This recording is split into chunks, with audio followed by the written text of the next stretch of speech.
जिस समय वास्तुकवि दिनकर यानी 50 से 52 तक का समय है। 50 से 52 तक के समय में वास्तुकवि ने रश्मिरथी की रचना की थी। और आज हम लोग के ध्यान में विलंब इसीलिए हुआ है कि हम लोग उस कुर्सी का अवलोकन सर के द्वारा किया गया है, जिस कुर्सी पर बैठकर रामधारी सिंह दिनकर ने कभी रश्मिरथी की रचना की होगी। यह विभाग धन्य है और यह महाविद्यालय धन्य है जिसने ऐसे राष्ट्रकवि को बनाया है, बढ़ाया है। यहाँ राष्ट्रकवि रहे हैं, यहाँ राष्ट्रपति रहे हैं, यह प्रांगण बहुत महत्वपूर्ण है। राष्ट्रकवि ने यहाँ रश्मिरथी की रचना की। उस रचना को उन्होंने भले ही साफ शब्द में दिया हो, लेकिन उसका मूल तथ्य क्या है वो कहना चाहते हैं। इसमें एक कथा है महाभारत की। महाभारत का कुछ प्रसंग है जो कर्म से संबंधित है। यह साफ शब्द में कर्म के साथ जो घटना घटती है उसी घटना को दिखाया गया है।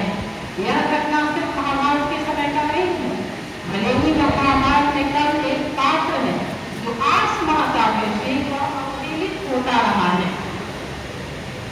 इससे पहले से ही प्रतिभा का कहीं न कहीं हनन हुआ है, चाहे वह हमारे पौराणिक काव्य में लिखे गए हो, पौराणिक ग्रंथों में हो, या आजादी के बाद का हो या आज का हो।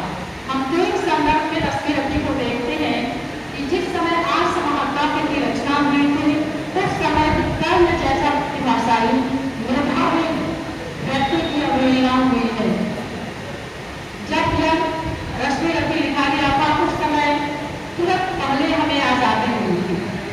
उस समय जो भारत की समस्याएं थी वह समस्याएं भी राष्ट्रकवि के दिमाग में चल रही थी और साहित्य में भी एक परिवर्तन चल रहा था। वह परिवर्तन था उपेक्षित बातों को जो कि पौराणिक है, धार्मिक चीजों से जुड़ा हुआ है, उन उपेक्षित बातों पर साहित्य लिखा जाए।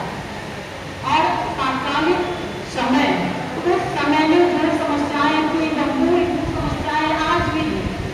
क्यों रश्मिरथी आज भी प्रासंगिक है? 75 वर्ष पहले रश्मिरथी लिखा गया था। उसमें जो समस्याएं थी क्या आज उन समस्याओं को दूर कर लिया गया है? नहीं। जो समानता की बात हम करते हैं वहाँ भी समानता नहीं थी जिस समय राष्ट्रवाद करके लिखा गया था। आजादी के बाद एक बहुत बड़ी समस्या होकर आई थी, वह असमानता की थी। विभिन्न आधार पर हम बटे रहते हैं, हम मेधा को पहचानते हैं लेकिन मेधा का सम्मान करना नहीं चाहते हैं। कहीं न कहीं हम पूर्वाग्रहों से ग्रस्त रहते हैं। वह पूर्वाग्रह जब तक हमारा समाप्त नहीं होगा रश्मिरथी हमेशा प्रासंगिक ही होगा। रश्मिरथी की प्रासंगिकता तब तक रहेगी जब तक हम समान नहीं हो जाते हैं, हम मेधा को सही सम्मान नहीं देते हैं, तब तक यह रश्मिरथी बार बार इस रूप में याद किया जाएगा। यह कर्म इसमें एक मुख्य पात्र है। क्या कर्म की वेदना रश्मिरथी में हमें दिखाई देती है? कर्म एक ऐसा मेधावी होकर भी अपनी मेधा की बदौलत अपनी पहचान नहीं बना पाता है और वह मारा जाता है। कृष्ण उसकी मेधा से अवगत होते हैं लेकिन कर्म को जो सम्मान उसकी मेधा प्रतिभा से मिलना चाहिए था वह उस काल में नहीं मिल पाया। और कर्म का दर्द है। वो पंक्ति बताती हूँ जो कर्म के बारे में कृष्ण कहते हैं रश्मिरथी में, हृदय का निष्कपट पावन क्रिया का बलि कारक समुद्धारक क्रिया का बड़ा बेजोड़ दानी था सदैव का। कर्म का अद्भुत हृदय था। क्या ऐसा हृदय रखने वाला व्यक्ति भी अंत में पीड़ा को प्राप्त करता है? यह आज के संदर्भ में भी है कि आज भी ऐसा कर्म है जो इस दानशीलता के बाद भी पीड़ा को भी प्राप्त करता है। हम यह संघर्ष तब तक करेंगे कि हम कुछ असमानता को, ये जो मेधा को न पहचानना, मेधा को सम्मान न देना, ये तब तक हम करते रहेंगे। और जब तक हम करते रहेंगे तब तक महाभारत होता रहेगा। यह महाभारत कभी तक होने वाला नहीं है। विज्ञान ने घोषणा की थी कि याचना नहीं अमरण होगा, जीवन जया के मरण होगा। तो जीवन जय और मरण करना आज के लिए भी, आज के प्रसंग में भी बहुत महत्वपूर्ण है।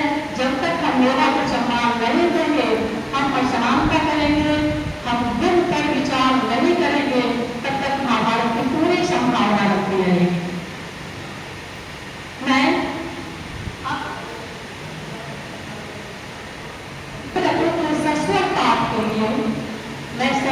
विभाग वाह श्री सुधांशु जी को आमंत्रित करते हैं कि वह लक्ष्मीवती का सरस्वत पाठ करेंगे। संगीत विभाग के श्रीनिवास सुधांशु जी का स्वागत है इस मंच पर।